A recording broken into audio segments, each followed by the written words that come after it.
Welcome to Big Blend Radio's Nature Connection show with Lisa and Nancy, publishers of Big Blend magazines, and nature photographer Margot Carrera.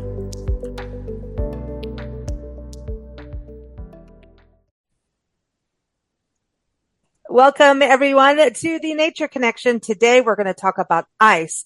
The sun is shining outside and the ice is melting. And even if the sun isn't shining, the ice is melting. And I kind of look at ice as the canary of our topography and what is happening on Earth. And today we've got an amazing guest. We've got Lisa Baril joining us. She is an author and a writer, a science writer. And she has released this brand new book through Timber Press. It is called The Age of Melt, What Glaciers, Ice Mummies, so cool, and Ancient Artifacts Teach Us About Climate, Culture, and a Future Without Ice. I encourage you to go to her website, lisabaril.com, and that is Lisa, Baril.com. So welcome, Lisa. How are you? I'm doing well. Thank you. How are you?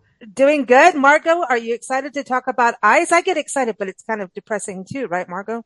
Oh, I love it. And I love photographing it too. The glaciers, yeah. The ones that are left. Yeah. This is, Lisa, this book, you went on quite an adventure, right? So you're a science writer. Most people think you're like geeked off into a lab, but you kind of broke that stereotype, didn't you? Doing this book. I like to travel, and this topic just happened to be something that's going on worldwide, and so I took that opportunity to see different places I've always wanted to go to. So yeah, I firmly believe in getting out and experiencing the world and then writing about it. Yeah, exactly. And I know that you've done a lot of writing in regards to national parks in the Southwest U.S. And that's what Nancy and I, my mom and I do. We travel the country documenting parks, public lands, and our goal is to connect them further with their communities, including the tourist community, so that they foster a better stewardship and understand that connection between nature and human. And so it's kind of interesting you going from the Southwest to like, here, I'm going to go freeze my butt off in all these ice places, right? So, but Southwest can get really cold. So was that, and I know you're also up in Wyoming. So, you've got a good balance of cold and sunlight, right? Yeah. If you were to ask me a decade ago if I would have ever written a book about icy landscapes, I might have said, no way. I want to be where it's sunny and warm.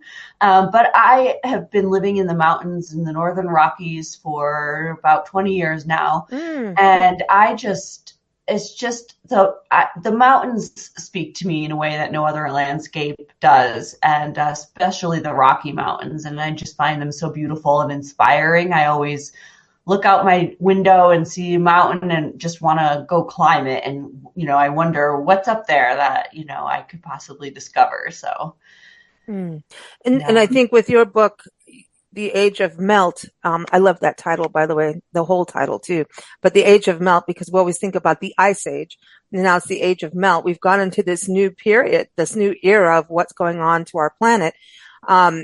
You really do tie in that human connection, which is exciting but depressing at the same time. Do you feel that going around and traveling and doing, doing all the work, all the research?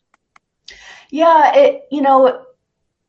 it can get depressing to see these glaciers melting, and because we have a lot of photographic evidence of the ice melting, and so that's one of the main ways. I mean, there are lots of ways that glaciologists study glaciers and figure out what's going on with them, but one of the most vivid tools you can use is a camera, and just seeing a glacier retreating up the mountain from one year to the next or one decade to the next is really something. I traveled to the Central Alps in Europe it was a heat wave, and one of many heat waves that Europe had a couple of years ago, and it seems like every summer. And so it was just really remarkable to be standing near a glacier, the Mer de Glace, for instance, and just seeing and experiencing that immense heat of this heat wave, and just to look down at this glacier and see how much it has retreated over time is just, it's just really like it's mind-boggling because these glaciers are so enormous, and it seems at first like how could we possibly have this kind of an effect on it? But it's, it's been building over time with greenhouse gases into the atmosphere and just warming, continuous warming, that is now reflected in glaciers and ice melt. Wow. Wow. It's amazing, huh? And going around too is just to see it in different ways. Like right now, we're listening to Europe having flooding over one weekend, like just Right. Germany, the Czech Republic. And it's like, why are they having flooding suddenly? So climate change, you see that as you travel. We see that for sure as we travel. We are definitely experiencing. And speaking of ice, we went through that earlier this year through the ice storms of Oregon and ended up in St. Joseph in Northeast. We were close to you. We were on the border of Wyoming anyway, up in St. Joseph. And man, I didn't know what I was getting into. But then I did venture out, and I have to tell you, there is something magical about ice and snow and the power of it. So when you look at climate change and melting, and when you experience it from where you live, what ice and snow and mountain weather can be like, it can be extremely powerful. So when you think about climate change, it's kind of like a battle of power in nature, and we're in the middle of it. So do you feel that too with what you've experienced of like how powerful snow and ice is, and yet this is what's happening, like that power? Yeah, a couple of years ago, so I live at the northern edge of Yellowstone National Park, and a couple of years ago we had heavy snowfall in late May over Memorial Day weekend. Something like 10 feet of snow fell in the mountains, Wow. and that wasn't so, that was, an extreme snowfall event, but not so super unusual for this part of the world. But what was unusual is that was coupled with an extreme heat and rain following that snow melt. And it just made all of this snow come off the mountains super fast, and it caused severe flooding where our surrounding communities were just devastated by this flood. I remember that, yeah. And I happened to be in Peru at that time, and we were in the backcountry of Peru, my husband and I. And so when we got back from the backcountry, we had just a flurry of text messages and from people, from friends of ours and coworkers who live here, were just talking about this flood that had happened. And here I was, experiencing a high mountain glacier in Peru, and similar things have happened there as well. And so it's just the power of water is really remarkable, and it's felt everywhere. You just everywhere in the world there's a little bit of climate change going on, and you can actually see it happening. I just came out of New Orleans. Yep. Being below sea level during tropical storms and then the start of a hurricane. That was fun. It was like, I don't think I want to hang around. I'm out, and it is, it is just really powerful. And Margot, you've been to Peru. Did you get to any of the places with glaciers? Oh, absolutely. I went to study actually with a tribe there that lives above high in the Andes, and they live about 15,000 feet above sea level. The Caro Indians. I don't know if you came across them in your travels. They were just found actually about 60 years ago. They descended down the mountain, and people realized that they had been up there the whole time, and they live, their whole religion is about nature, and they subside on potatoes up there because nothing else grows, and they constantly tend travel to the glaciers. It's part of their ceremony, and they just they were saying, how much it's been going away, and part of the reason from coming down is to work with humanity, and share their wisdom, and uh, it Mm. it's been very interesting. And also you talked to Lisa about connecting with the mountains, and like gaining wisdom from the mountains. Well, Hmm. the Kiro believe the mountains carry the wisdom. Mm. And yeah, so it's very, I was very interested when you said that. It's just like, oh, okay.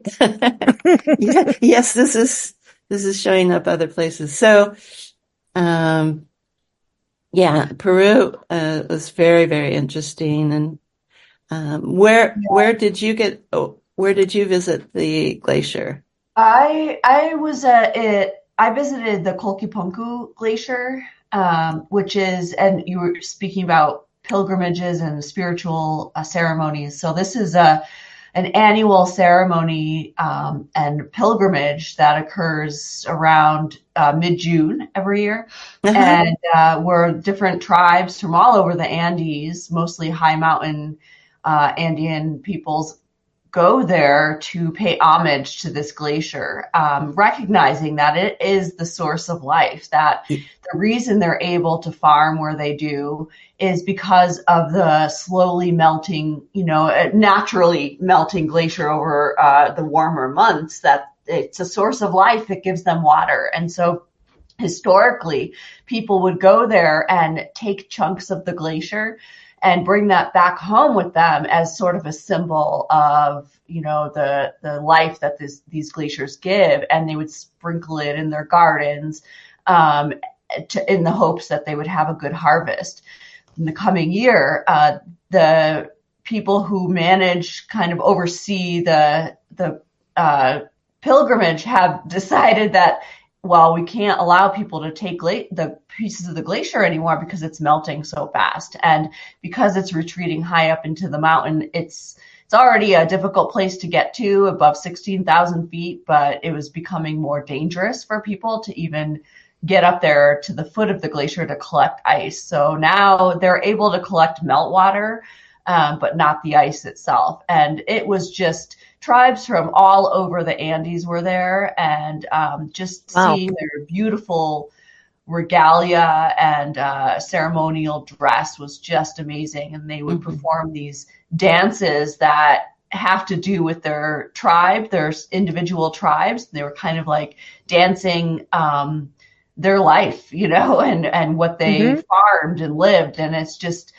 people who like that, who live and recognize how closely we are tied to nature. I mean, it's inextricable link. It's not, we are part of nature. This is where we rely on, the environment for everything. They acutely recognize that. And so this is their way to kind of pay tribute to that. Mm. This is what I think is so fascinating about your book, is this human tie to ice, right? This human connection, and how, artifacts have been frozen, we don't have, and now we can start to see them as it melts, which is all cool. But again, that's the sad side of it. So we're going to have a huge change over this. I mean, we look at the rising, temperatures in the ocean, but at the same time, we're also going to be looking at flooding on top, right? That's kind of how I look at it. I don't know if I'm not a scientist, but do you think that's what we're looking at, Lisa? Like, it's oceans rising and then flooding on top of it on the planet. Yes, that's right. Yeah, I think, a lot of our conversations have revolved around the melting of the polar ice caps.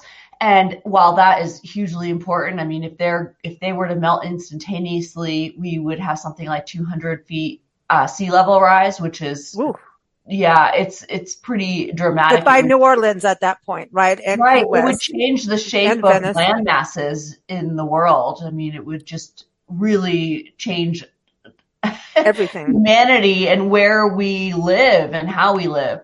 And what I love about ice patch archaeology is that it brings to the forefront a human connection to mountain ice and snow that really hasn't been looked at before. We talk about these polar ice caps, but mountain glaciers are also really, really important to people all over the world. Living, obviously in California, you are acutely aware of how much snow is falling in the mountains and how fast it comes off in the spring. I am as well, living here in the Northern Rockies. But even people who live as far away as Florida, Texas, Oklahoma, where you wouldn't consider them mountainous states, are still relying on water that is provided by these mountain ice and snow and glaciers. So it's really remarkable. And also through ice, I love this ice patch archaeology because I think we've just forgotten that part, in the general conversation. We think of archaeology and it's like, let's all go to Stonehenge, right? And we have laser tools now. Has that helped at all with this archaeology, laser tools? A little bit, not in terms of finding artifacts, but there are, it's this laser system that you can kind of overlay over an ice patch, a patch of ice, and create a map of what it looks like. And so you can actually see the layers accumulating over time. And so that's pretty neat. But as far as looking for artifacts or finding an artifact, it would have to be really large in order to, like on the order of Stonehenge, in order to really find it. And you're not going to find something that large in an ice patch. So with what you were investigating and going around the world and looking at glaciers, you went and hung out with the ice mummy. You get to pronounce his name. You know how good I am and all of that. But that, I'm looking, to me, this is fascinating because people are actually freezing their bodies, like super rich people. I wonder if Elon Musk is going to do this, freeze his body in hopes that science will prevail in 50 years and reattach his head. Or not, I shouldn't put Elon Musk into this conversation, but I think he's the richest man, right? So he might want to preserve his body in ice. And we've been doing this. I know we're talking about ice, but people are doing this. And in Arizona, of all places, is the biggest ice farm that we have in this country. That's weird. Anyway, people that are is weird. It's weird. And yeah, it takes a lot of energy. Yeah, I know. And I was like, can we have a solar farm for the frozen body farm? This was a doctor who was telling me all about this, and he's an amazing, he's into innovation of medicine and everything. He's amazing human being, but also a really good writer, and he kills off people in his books. He writes medical thrillers. He's like, come to me as a doctor and I'll kill you off. But that sounds great. But I just find this fascinating because of this mummy. So tell us a little bit about it, because I kind of feel like, just give us the background of this mummy, because I got 20,000 questions about mummies. I love mummies. Yeah, so I'll start off by saying that ice is an excellent preservative.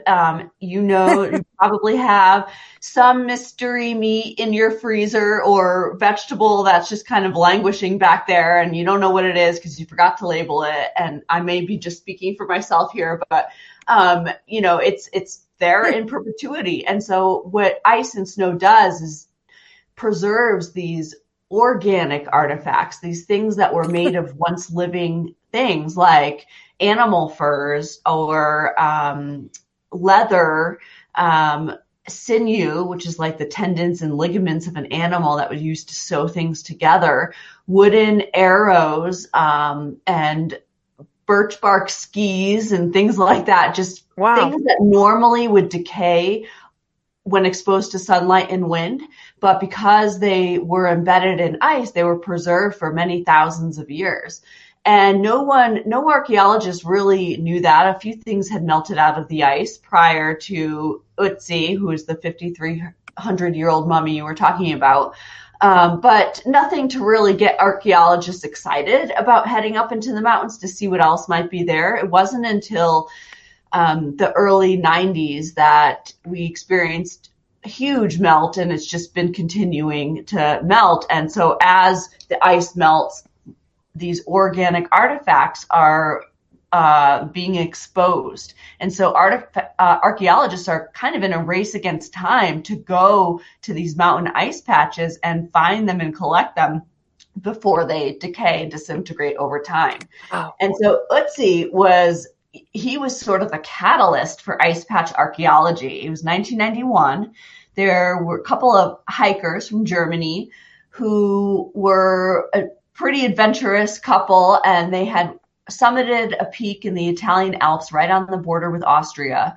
And they were off trail, and they noticed something odd that was poking through the snow, and it just looked different. So they walked over to it, and it was this body. And I mean, understandably, they were a little unnerved by it. Everyone thought initially that this mummy must be, you know, lost hiker from a few years ago. He looked so good. He looked so well preserved. His skin, bones, everything was still intact. But when they brought him down with all of these belongings that he was found with, like a copper axe and a bow and arrow and, wow, you know, fur clothing, they thought, well, this is something new. This is definitely not a lost hiker from a couple of years ago. This is an ancient being. And he ended up being 5,300 years old. Wow. Wow. That's amazing. And also about the arrows, because of them also using bird feathers. And that's something the Hawaiians did a long time ago, and the Maoris. And I think all the way down through the Pacific, the warriors used them for their helmets, for their capes. Royalty used it. In fact, Rick San Nicholas has been on our show, I think 3 or 4 times now, and he actually recreates these bird feather capes to showcase it's a piece of Hawaiian history. And so for these true artifacts to come out, I was just like, whoa, wait a minute. He's got to see this, you know, because he's trying to keep that tradition alive. And obviously they're not using parrots and things like that. It's pheasants, and they're doing it as humanely as possible. Because that was the first thing I'm like, dude, what are you doing with the bird feathers? You know? Well, the great thing about bird feathers is that they molt. Yeah. So, you know, you just pick up the dropped feathers. That's what they're doing. Yeah, it's non-invasive, and it's totally fine. There's no animals have to be harmed. Yeah, that was I'm still always asked those questions. I'm always like, all right, come on now. But so what is fascinating that we're finding these, you know, people's artifacts, these human artifacts, right? So were they there in those snowy conditions, those icy conditions, died in those icy conditions? Where are we on that level of like human history? Because I know humans moved and migrated. We're nomadic species, no matter what politics says. We are nomadic. You know what I mean? So that's what I also find very fascinating about it. I wonder how many of these artifacts are going to come from nomadic beings, and just, you know, people that we just maybe don't know their story, and they were like some of the first explorers that we just don't know about. Right. Yeah. Well, the interesting thing about mountain environments is that from low elevation areas, you know, you get green up early in the spring, and as the summer progresses, it sort of rolls up the mountain. Right. And so you get grass greener, higher up in elevation, berries in the fall, and it just becomes more and more hospitable environment. And so grazing animals would follow this green wave up the mountains as summer progressed, and human hunters, because a lot of what people were doing in the mountains, at least in terms of ice patch archaeology, were hunting. And these ice patches, so they were doing it in the summer. So they weren't necessarily traveling over ice during the harshest winter months, but there were these ice patches, these stable bodies of ice that remained. They're perennial, so they exist year after year. And animals would go to these ice patches like bighorn sheep, bison, elk, caribou to cool off during the hot summer months and to escape biting insects, because insects don't like the cold. And so they would find relief by laying on these ice patches. And hunters knew this, and so they would take advantage of this habit and sneak up on these animals. And often they wouldn't even leave. These animals were so tied to these ice patches that even if they knew hunters were there, it depends on the animal. Some are spookier than others, but the hunters would use that habit to their advantage and harvest animals from the ice patches. Occasionally they would miss because hunting is hard and they were using ancient bows and arrows, and an arrow would become embedded in the ice. And that's how part of how we have some of these artifacts. Wow. So it does show about that human and nature coexistence. Hunting is for food, right? So just, on that level. So that's fascinating. It is like how everybody lived together and coexisted. And at the same time, it's cold. That's cold. I don't care. I know I've been in, snow melt in the summer and it's still cold. It It's is, yeah. freezing. I mean, it can snow and often does any time of the year here, even in August. So if I go hiking, I always take a hat and gloves because you just never know. Yeah, it's like Colorado's like that too. Yeah, It's kind of like, ooh, no, no, no. right. Don't, don't think it's safe to go swimming. It's really not. So did we learn from, any kind of migration patterns from this, so far?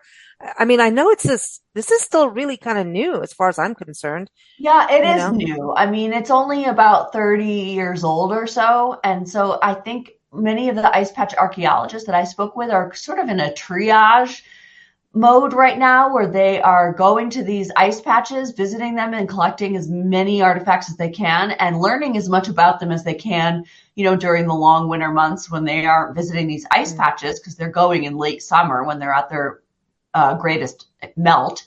And I think a lot of the insights will come over the next, 30 years or mm, more as more archaeologists are able to look at these artifacts and make more sense of them.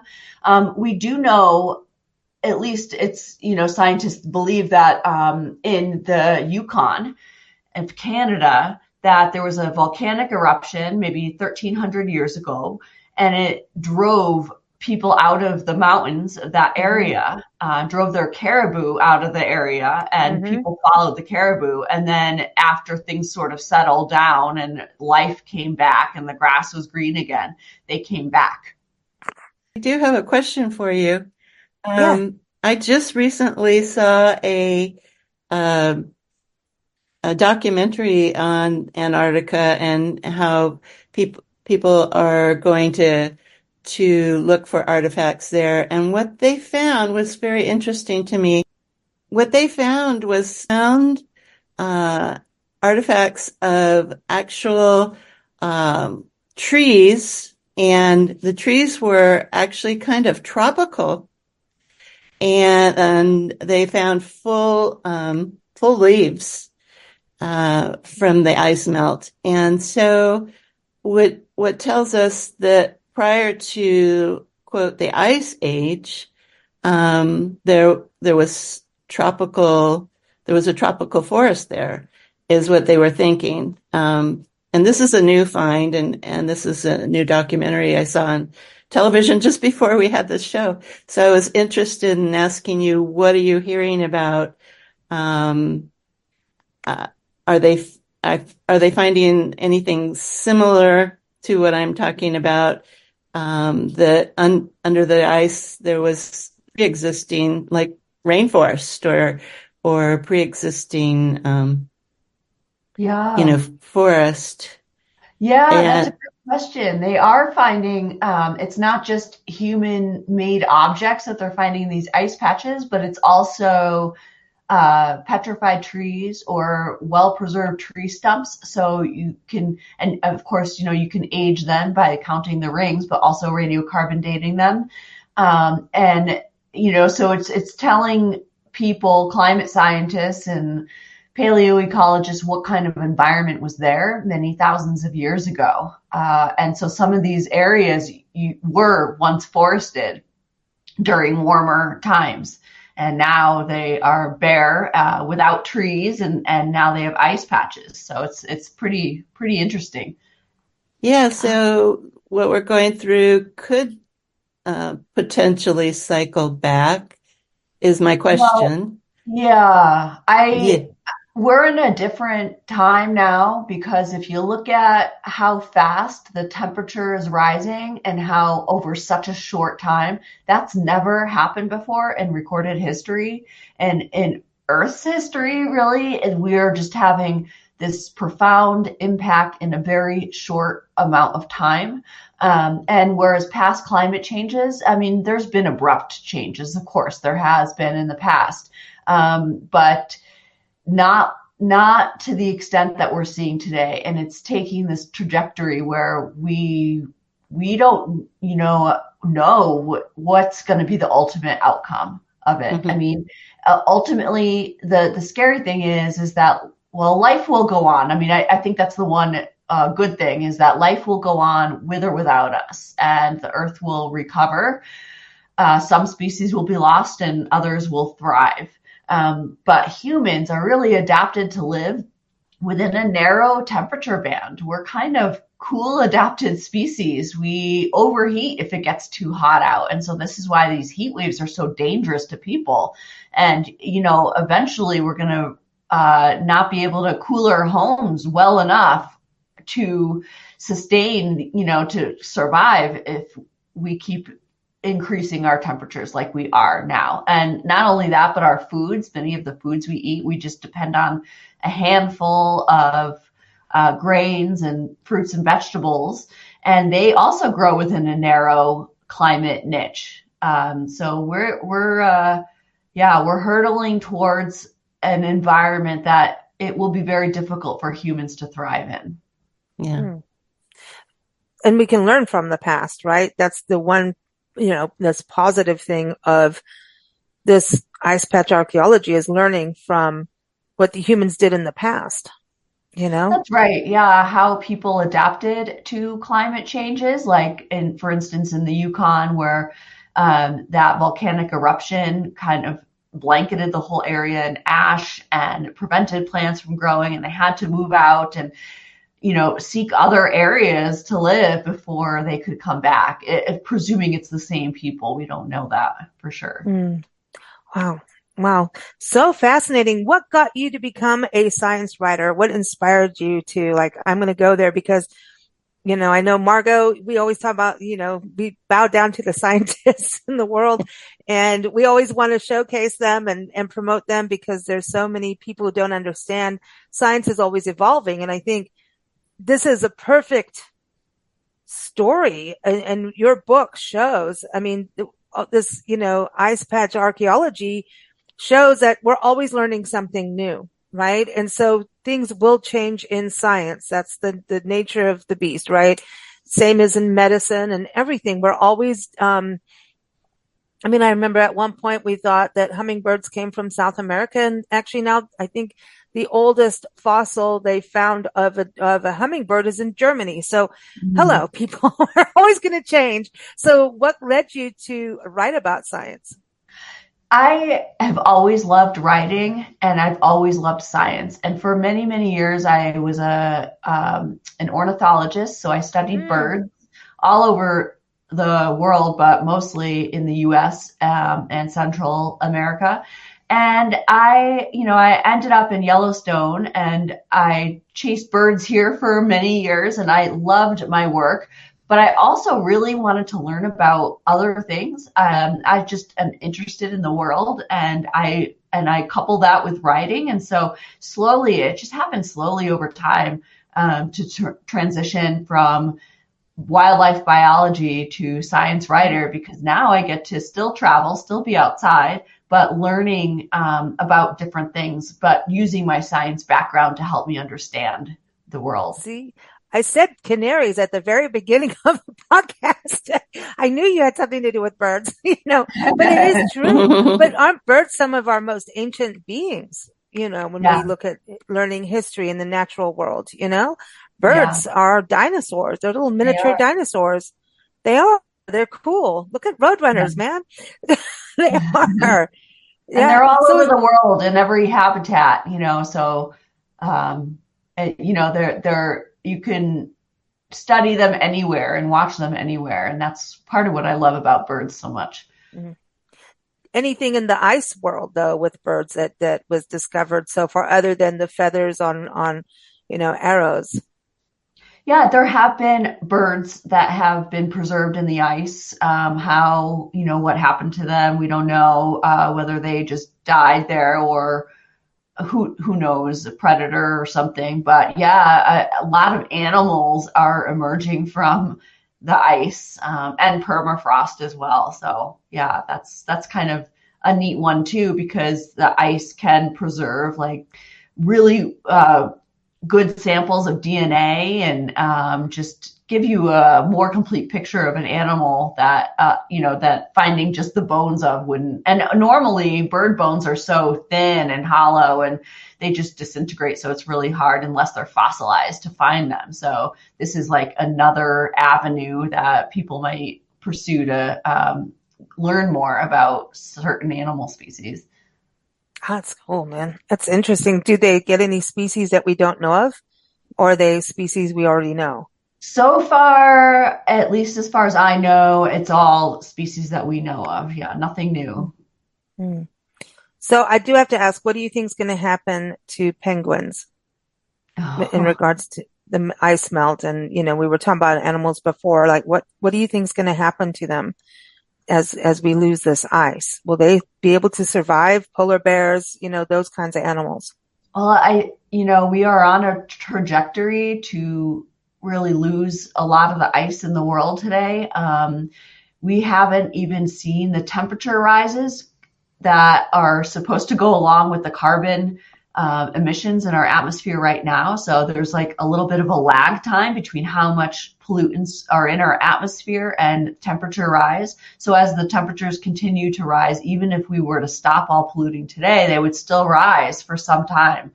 And it's inevitable that the ice will continue to melt unless we do something. And all of those animals that depend and thrive in cold environments and are adapted to live with ice are going to be the first to succumb to that, unfortunately.